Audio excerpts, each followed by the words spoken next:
proposed in the 18th Congress and splitting the Education Committee into two.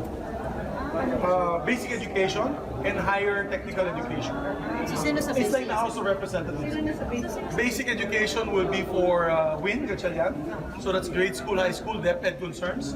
And higher education and skills training is Senator Joel.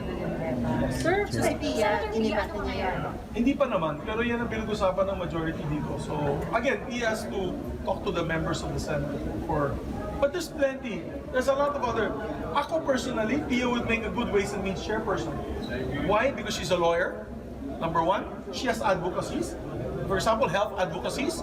And she can fight for more taxation for health services. She can also... she's not a re-electionist.